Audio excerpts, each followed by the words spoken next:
Welcome to the Transform Tomorrow Today podcast, a series dedicated to the complex and exciting world of change in organizations.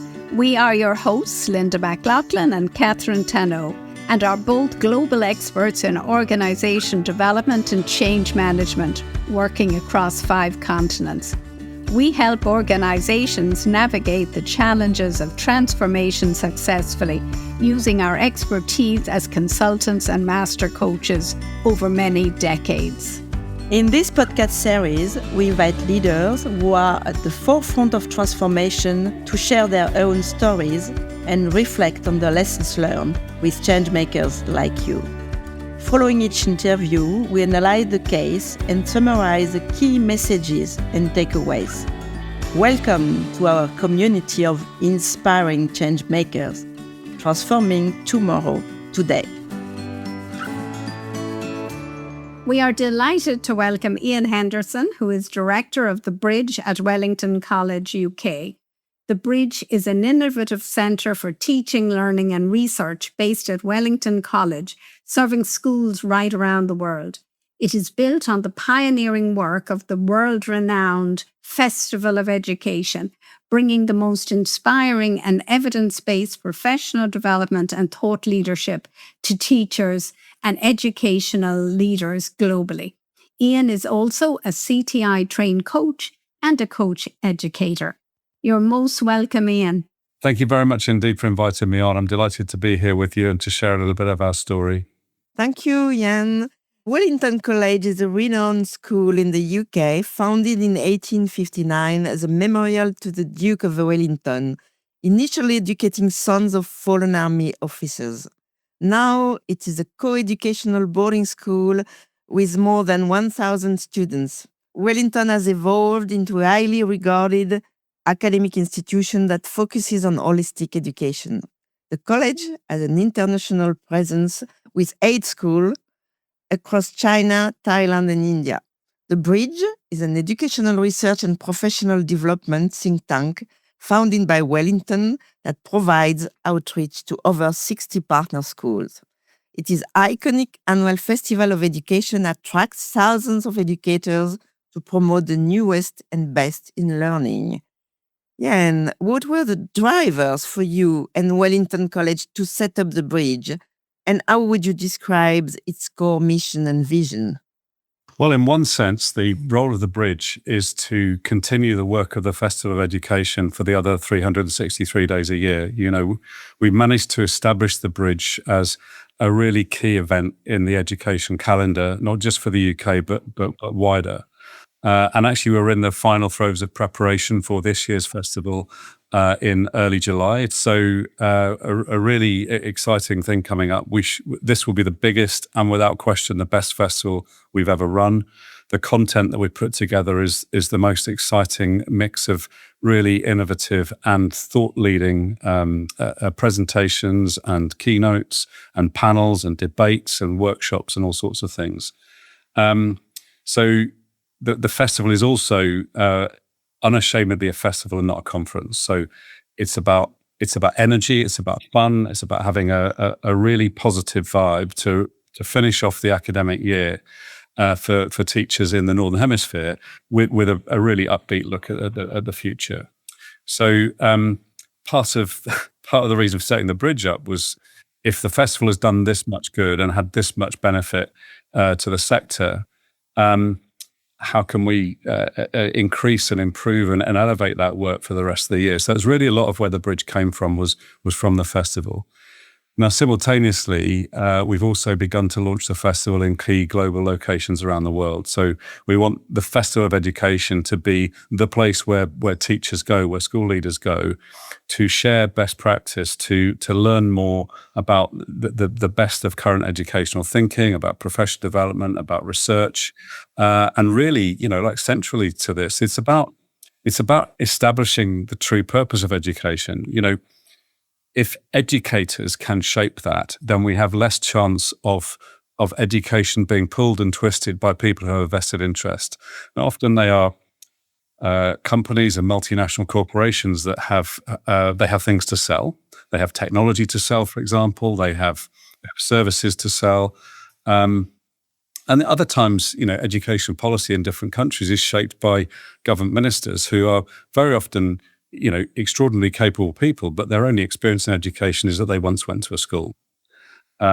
So I think it's especially important that we help the education sector to find its voice and to coalesce those really well-informed voices into a coherent view and vision for what education should be. Wow. Can you maybe go a bit deeper into the impact of on the system? Because it sounds amazing, and especially at the era of AI, bringing this together. Yeah, absolutely. So I think where we are at the moment is that there is an incredible tipping point or pivotal moment in human history and in what education needs to be. Now, part of that is to do with AI, but part of it is to do with dependence on screens and social media and all of the issues that are caused there. We have historically had a really unhelpful binary debate about, do we teach knowledge, do we teach skills? Now, I'm of the view, and I think along with quite a lot of other people, that it isn't a binary debate at all. That good education and good teachers have, since the dawn of time, taught stuff, knowledge, and developed skills in a way that's completely intertwined. And fundamentally, you can't learn any of these skills that are often termed as 21st century skills, which, I'm sorry to say, they're not exactly 21st century. They may be elevated in their importance in this, but they're not exactly new skills. You can't learn to communicate or to think critically without stuff to communicate or without stuff to think critically about. And I sometimes joke that, I can think critically about all sorts of theories to do with a golf swing, because I know lots and lots and lots about a golf swing, but I can't think critically as effectively when I'm asked to think critically about a Shakespeare play, because I've only read 2 of the plays. So domain-specific expertise is massively important in skill development, and not all skills are as transferable as some people outside education seem to think. So you've got this whole thing going on in the background for probably the last 20 years, if I'm honest. We've had a very robust and rigorous knowledge-based curriculum in the UK that obviously, in some areas, the UK has been a leader in the world in terms of educational thinking, and for good reason that elements of the UK system really need to be looked up to. Maybe not all of them, but there are some things we should be really proud of. So I think especially with this coming together, this confluence of, is such a deeply knowledge-based curriculum that doesn't include as many things as it might do, perhaps in the creative arts, in co-curricular stuff. Is that absolutely what young people need as they move into the second quarter of the 21st century? For one, are we getting the balance right between knowing stuff and creating these ultra important schema or frameworks for people to be able to hang all that knowledge off? Have we got the right balance between that and the development of certain skills? At the same time, obviously, you've got the emergence of AI and the fact that you can very easily outsource a huge amount of what you do to some version or other of an AI machine, whether it's whether you're just at the basics of using ChatGPT or whether you've got, AI powered bots and tutors and that kind of thing. And one of those, there's a really useful and really interesting piece of research was published by MIT just a few days ago that was really about some of the perils of that. The more that we outsource that, the more actually we reduce human competence. And I think, it would take far too long to go through every single bit of it. I can't remember every single word of it either. But I think the ultimate message was, if you get humans to think first and then use AI to speed up some of the processes that are involved in that thinking, and then you end up with a much more lasting impact. Whereas if you outsource the thinking as well as the processing, then ultimately humans are really handicapped in that. So we've got all of that. And then I think there's a real clamour and a justified clamour with all of the issues with people's developing mental health issues and well-being issues and so on and so on, some of which are attributable to technology, some of which are attributable to recent events and global events like the COVID desocialization that young people had and so on, where it becomes essential for us to reestablish education as a fundamentally human endeavor. And central to the purpose of education should be, what does it mean to be human? What does it mean to lead a flourishing life? What does it mean to develop the skills and the capacities and the knowledge, the ability to self-actualize, the ability to self-regulate, the ability to self-manage, in order that you can lead a fulfilling life in alignment with you and who you are and what your values are? And that obviously kind of brings in coaching as part of that as well. And that will obviously speak to what you're also very interested in, both of you. So, I mean, that's a very long and convoluted answer, and there's probably 15 different tangents we could go down from there. But that's where we are at the moment. And I think if I had a magic wand and I could wave it and we could transport ourselves forward and have this perfect vision and clear vision of what education stood for, as soon as 5 years from now, it would be that at the center of education is this element of flourishing. How can we, fundamentally, what we're in the business of in education is growing people. We are growing human beings. And if we can create the conditions whereby those human beings can flourish, I know some people will listen to that and go, well, that's just pie. That's just crazy. It's just all flowery, cuddly. It's just the sort of thing a coach would say who hasn't got a practical. I'm not in a position to give you an estimate, but I'm going to hazard a wild guess that the economic benefit of reducing future problems for human beings would be incalculably huge. If you look at the burden on our health services and our therapy and so on and so on and so on. Wonderful. Iain, so as a former teacher, your words are music to my ears, that concept of flourishing and human-centric education. So how are you levering coaching as a tool for transformation as part of that wider debate that you're talking about? Yeah, that's a really interesting question. And I might preface the answer, if I could, by saying I'm not for a moment suggesting that we stop teaching stuff, or that the development of those crucially important frameworks of where you hang knowledge and where you can organize knowledge are not important, because they are. Without that, we have no way of filtering what's true and what's not true. We have no way of understanding how to navigate the output of all sorts of systems. So I do think what I'm suggesting is that we gently tweak rather than wholesale throw out what we're currently doing. We gently tweak it. And I think this is definitely reflected by what the recent thinking in the UK has been. And I think, listening to the direction that, for example, the Chartered College of Teaching want to go, and the Confederation of School Trusts and the Teacher Development Trust and the National Institute of Teaching and the DFE and Ofsted itself, like that, they are generally coming around to a similar way of thinking in terms of just tweaking education. So that's the preface to the answer to your question, if that's okay. In terms of leveraging coaching for that, I think there are two halves to my answer, if I might. One is what I think it should be, and one is kind of where it is now, and therefore there's the kind of difference there. So when we talk about human flourishing, it really comes down to, for me, enabling people to live a life that is in alignment with who they are as people.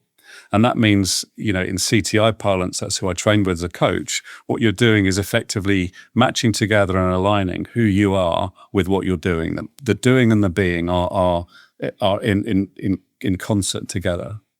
When you have a mismatch between what you're doing and who you are, that's when people don't feel particularly fulfilled and often challenged and compromised and so on. A lot of that comes down to values, and understanding your values, what is important to you, what makes you who you are, what fundamentally drives you and gives you that sense of a moral compass to go through life. And I think coaching is the only way reliably to help people understand who they are. You don't understand who you are by somebody telling you who you are. A very effective coach might use reflection and mirroring back to a coachee what they say in some form, which brings a sense of realization and growing self-awareness. But ultimately, it's a process of discovery of self, which is best facilitated by a really good coach, as far as I'm concerned. So in the perfect world, I would love to think that all young people have access to good coaching during not every 5 minutes. This isn't every single interaction they have to have is coaching, but during the course of their school career, by the time they leave at 18, they have a really good sense of who they are, what they stand for, what's important to them, what their values are, and a much greater sense of kind of self-realization, self-awareness, self-actualization. So that's the holy grail.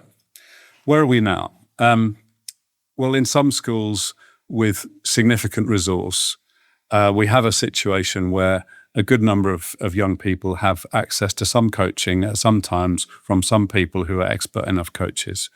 But the reality is that it's quite a difficult thing to be a really effective coach to teenagers. And it's a bit of a cliche, but it kind of holds true that sometimes teenagers can be a little bit reserved. They can find it a bit difficult to talk about themselves and what matters to them. And it takes a really expert coach to unlock that.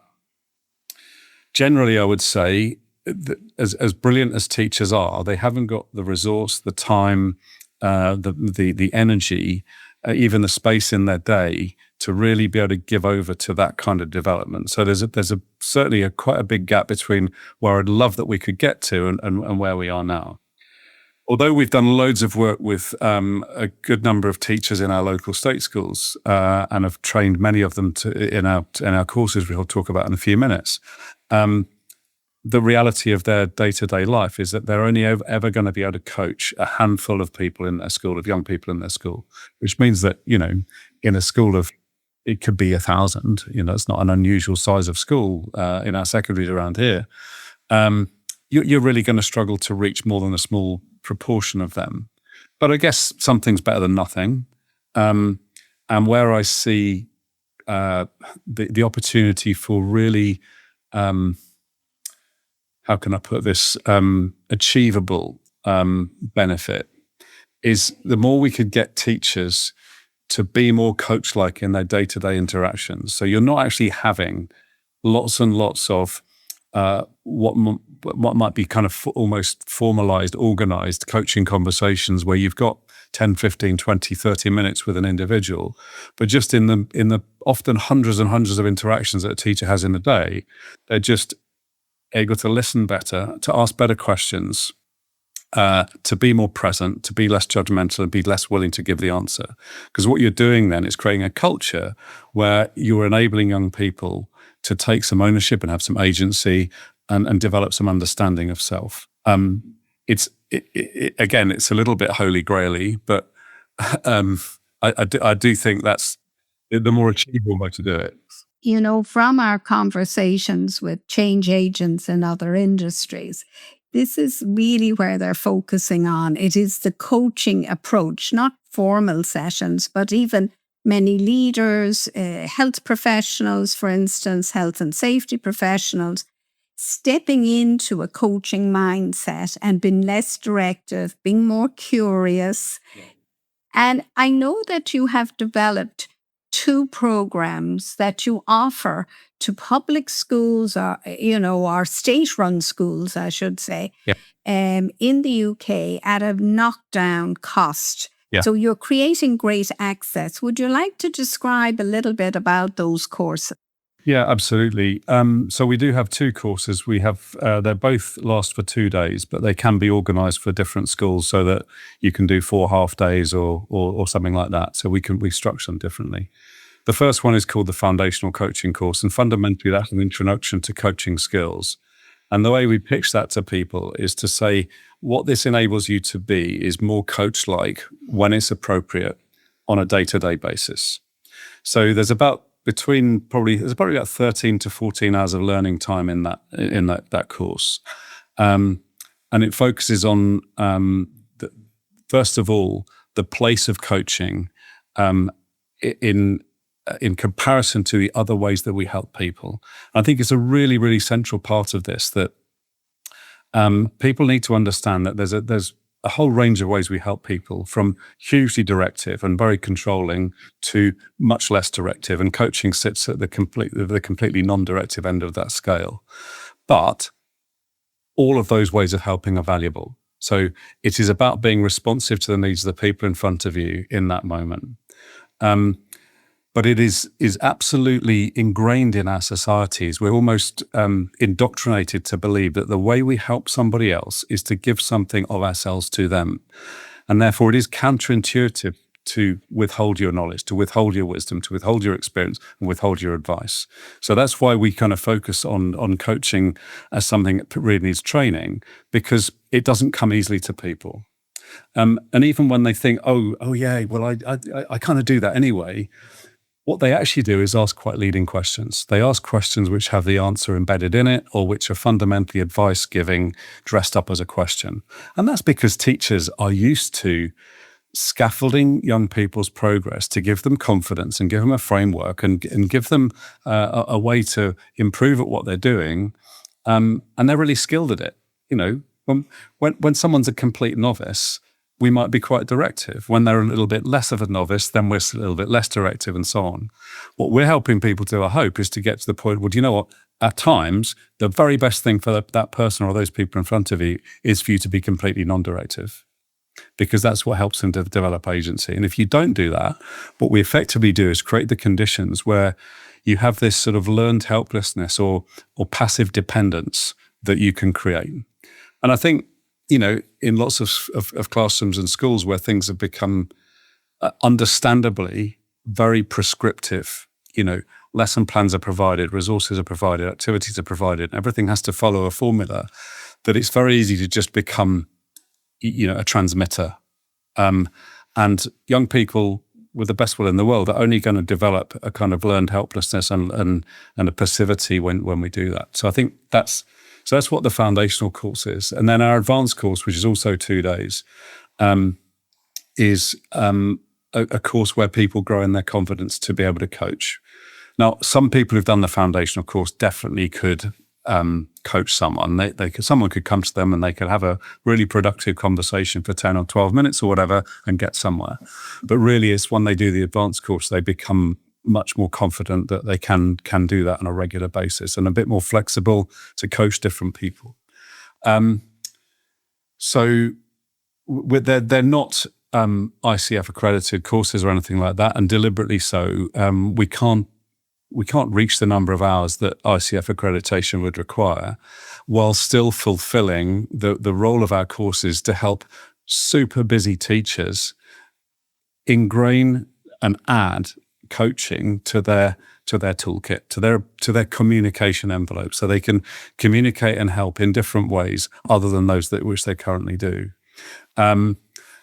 So, you know, people who get really interested and want to take coaching further, we definitely recommend they go to other places. And there are a number of great providers who do things, and a good number of those who we've trained through the foundation advanced courses have gone on and done, for example, CTI or something like that. So it's been it's been interesting and really, really good fun. Yeah, thank you. I found very inspiring the way you train the teacher to be more enablers rather than teaching, also coaching and trying to empower the students. It echoes for me what companies are doing with their leaders, training them to coaching to empower their people. But how you embed this in the curriculum? Maybe you can give us some example, or more broadly at Wellington schools, how this is integrated in the academic path. A great question, and I think the short answer to that is patchily. So I wouldn't say it's ever become universal. And to some extent, that's good, because if you had such universally embedding of a new practice like that, you're in danger of overusing it. And actually, coaching is just one of a variety of ways in which we help people. And I think, in general, if I'm being, and this is a huge generalization, but I think it holds true. Education can tend towards the prescriptive. It can tend towards transmission. It can tend towards almost a kind of transactional. I go to school, the teacher tells me stuff, I learn that stuff, I pass the exam, I therefore go on to the next stage. It's and I think you can see that in loads of different contexts. I think you can see it probably maybe excessively in some private school contexts where the nature of school fees has become such that there's almost a justified consumerist approach to education. Like, I'm paying this money for this product, which is my kid's education, and therefore I expect this outcome. A bit like if you buy a house, you don't expect it to fall down or the dishwasher stop working or whatever it might be. So I think to some extent we've got to sort of fight against that. So coming back to your question, the first and most important way that I think it ingrains itself through a school, the life of a school and the experience of young people, is that the teachers who really get coaching, it completely changes their understanding of questioning. It completely changes their appreciation of what makes, what's their purpose behind asking a question? What's their intention? What do they want the impact of that question to be? And a much more nuanced understanding of, there are very obvious differences between closed and open questions, and questions in which you offer alternatives, which are just other versions of closed questions. But there's a real subtle difference between asking a question that's grammatically open and a question that's also open in spirit. You can ask a grammatically open question, but you already got the answer in your mind. And then all that the young people are going to do is give the answer they think you want, and eventually they'll happen upon the right answer, and then that's okay.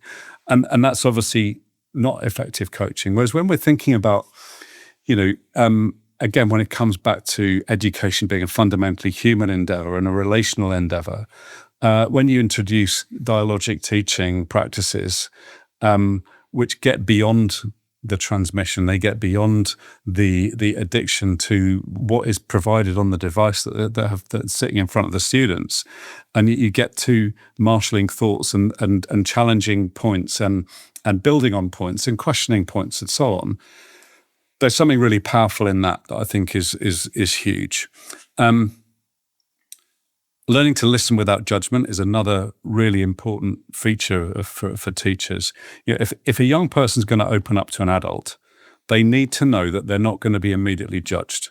Otherwise, they're just going to get defensive, close up, and it closes up those opportunities to sometimes solve problems.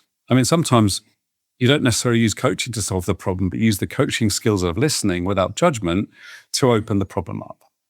So I think there are lots of knock-on effects of coaching practice that come through school life.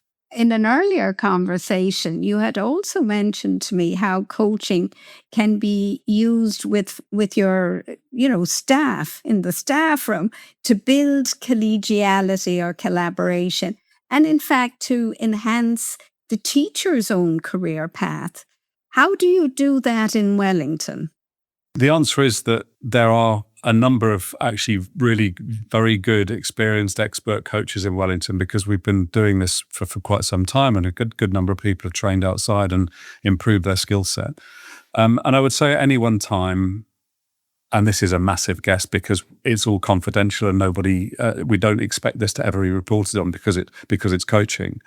But I'd say at any one time, there is probably around 10% of the teaching staff are receiving coaching from someone, often internally, sometimes externally, and that is helping them to self-actualize, helping them to make often quite significant career decisions.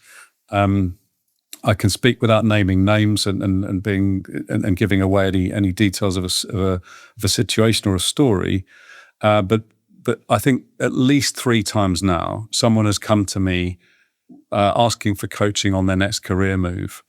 And through that coaching process and through the coaching conversations, it's emerged that the real thing is something different.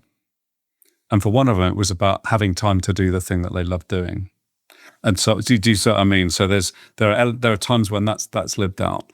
I think the integration or the provision of enough quality coaching for a staff would be a wonderful investment. And I can give you an example that in Wellington College, China, which is a wonderful group of schools that is part of our family, of the Wellington College education family. They have 6 schools, and all of which are thriving in their own ways in different cities. And they provide, for all of the senior leaders in all of the schools and central office, they provide access to coaching, which is paid for and provided by Wellington China, and on which there is no feedback. There's no reporting back or anything. This is just, we are investing in our leaders, in their growth, in their development. And this is inspired. It completely mirrors, almost a carbon copy of what happens in blue chip companies around the world. What happens in loads and loads of successful companies where the executives, the people at the top of the organization, are trusted to use that coaching to be better in whatever way. And there is a sort of deep, almost fundamentalist, without evidence trust that by providing this coaching, outcomes, productivity, whatever you're going to measure will improve. And that's certainly been the case in China. There have been challenges to do with coaching, and I mean, one of them quite comically was a leader here at Wellington. We're going back, goodness me, it's 10 years or so ago now. Got so excited and positive about coaching that they basically mandated that every conversation that any of the tutors should ever have with any of their tutees, i.e. their students, should be coaching, which completely kind of misses the point. It was wonderful to have such positivity and evangelism about coaching, but actually it wasn't appropriate. And it did toxify coaching a bit, because quite rightly, why would you have a coaching conversation when someone's about to walk in front of a bus? It's just stupid. So there was that. We also had a slight toxification of coaching by, and it's best characterized by saying, if you take coaching as, I'm going to ask a series of leading questions until you give me the answer I want, and you characterize that as the coaching you characterize that as being coaching, and you even tell people when they do give you the answer they want, that you want to hear, you say, there, I coach you to do that. It's kind of, that doesn't help. It really doesn't help. And so we battled again against that a little bit. There have been other challenges that really probably come down to relinquishing control. You probably know that in the UK system, there's been a very dominant movement of what you might term the knowledge sellers, or those people who've been advocating that direct instruction is the only way to teach. That explicit instruction gives better outcomes. Period. That's it. They're completely missing 2 points. The first one is that the original concept of direct instruction was a pedagogical methodology and it was named direct with a big D, capital D, and capital I instruction. And it doesn't involve telling people what to do all the time. But the advocates of direct instruction have twisted that to be little d, little I, and that means tell them what to do all the time. And that's fundamentally not great. You're not checking for understanding. You're not asking questions. You're not developing any kind of agency or anything like that, which clearly does happen in big D, big I in direct instruction. So that's been one thing. Now, another big challenge that exists at the moment with coaching becoming powerful for teachers and for young people is the rise of instructional coaching in this country. Now, I'd want to be really clear. Instructional coaching is a good thing. It's a very good thing. It's an exceptionally good thing. We need to understand where it comes from. So in the UK, the word instruction basically means quite a directive form of helping. You give people instructions how to do things. So I'm a biology teacher. If I have a class and they're using a complicated piece of apparatus, I give them a step-by-step series of instructions how to use it, because if I don't, they'll probably break it. So that's what most people in the UK see as instruction. It's quite directive. Most people in the UK had some idea that coaching was somewhere towards the non-directive end of things. So first of all, when instructional coaching is sort of begins in the UK, which is a few years ago, there's an immediate conflation of two ideas there, and people are getting a bit confused and not understanding that where this originated. So Jim Knight, who originated everything to do with this and is a very good friend of ours, and we work closely with him, he's based at University of Canvas and he's a Canadian national. In North America, the word instruction means teaching, and the word coaching means teaching, really. So fundamentally, instructional coaching is teaching teachers how to teach better. And it's using the same range of ways of helping people that you would with students, from quite directive to non-directive.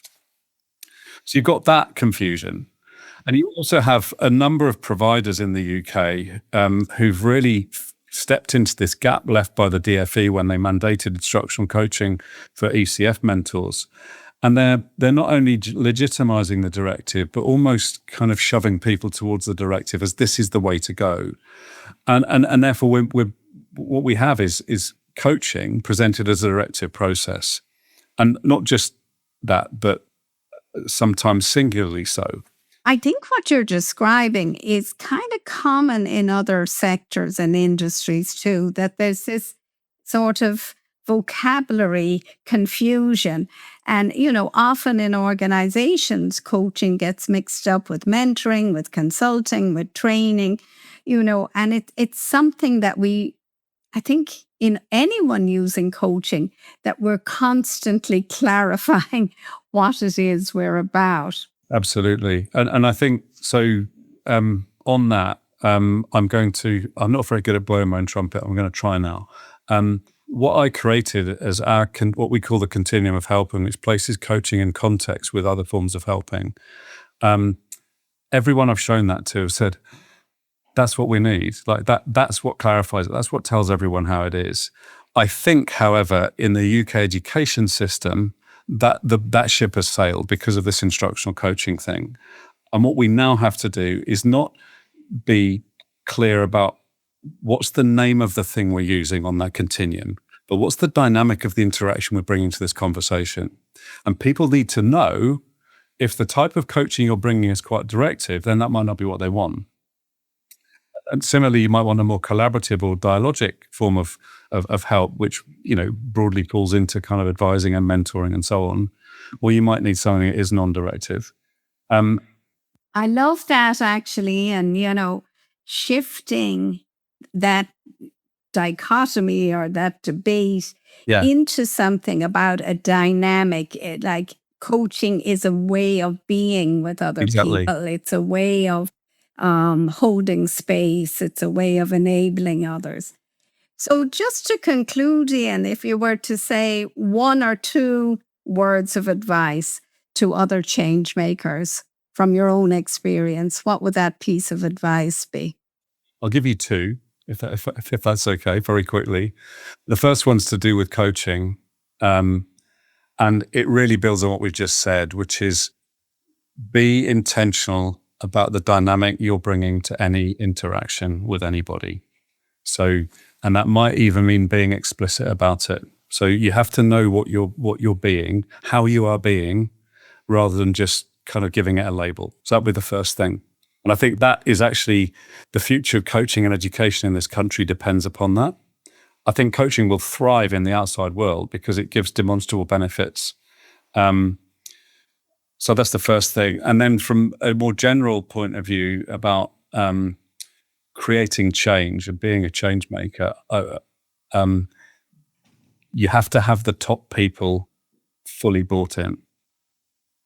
Because if you don't, it's not a priority, it's not a strategic imperative for the organization, whatever that is. So make sure you've got the top people bought in. Wonderful advice, Iain. And thank you so much for participating in our podcast today. Really, really appreciate your time, energy, and expertise. Thank you so much. Very inspiring. Thank you so much for having me on. Well, another very interesting episode, Catherine, and I was particularly interested in this as a former teacher many, many moons ago. And it was really an amazing story of transformation because Wellington is such an established institution in British education, having been founded to provide education to the sons of military personnel. And the fact that it has completely reinvented itself now for the modern day, it's a co-ed, much more inclusive student body and a much more holistic type of curriculum. And not only that, but then it has expanded itself, sort of replicated the model of education, modern model of education, to 6 overseas campuses. So it has a global reach. And then I thought the Bridge program itself was such an interesting change, the fact that it can guide policy, if you like, and promote excellence in education. The annual Summer Education Festival sounded amazing and just something I'd love to attend myself. The fact that they're offering coaching skills training to teachers, their own teachers and other teachers from the state system is so interesting. And, they are change agents shaping the educational agenda at a national level now. Yes, the fact that they are offering their foundational and advanced coaching skills program to the state system is really amazing. Doing that, they are showing first inclusivity, but also they are contributing to change the system, and especially for schools which have maybe lower level of funding, they are allowing a larger population of teachers to benefit from coaching skills, which is quite key for the students' development, and also spreading the coaching messages to the secondary schools in UK will really create a meaningful change. I do believe that's a very relevant and inspiring initiative. It's really generous of them, to open up their resources in this way. And I also liked what Iain mentioned about coaching, not just for the students. Obviously, it's very, very powerful for students, but that it can also support the teacher's own continuing professional development. And how at Wellington they had used coaching conversations to support teachers in planning their own career progression and, at times dealing with life's challenges that every professional will encounter. And he also saw that there was a role of a coaching approach in terms of promoting staff collegiality and helping in situations of conflict resolution, say within the staff room as well. So I thought that was a great example of where the coaching approach has a role beyond the impact on students. And he also referenced the instance in the China schools they've set up that they're using coaching on a regular basis to support their teachers' development. They are in a pivotal moment in terms of education, as you said, that the debate between traditional knowledge-based education versus modern and current skills-based curricula can be a very polarizing debate. And what do need students, we can discuss for long. And I think the coaching approach, the way they are putting it, can integrate both types of curricula in the school. And I really think that having teachers who are more listening than telling will really engage students in a way to help them to become more self-aware and flourish as adults while they are being more connected with their own values. That will change the future society, which is a major change for tomorrow. Absolutely, and it represents a new direction and toolkit for teachers. Thanks for listening to Transform Tomorrow Today with your host, me, Catherine Dano, and Linda McLachlan. Again, our gratitude to our amazing guests for so generously sharing their transformation story. Please follow us on @transformtomorrowtoday.podcast and be sure to download our show notes and tips and strategies on our LinkedIn page @transform-tomorrow-today. Let's join together so we can transform tomorrow today.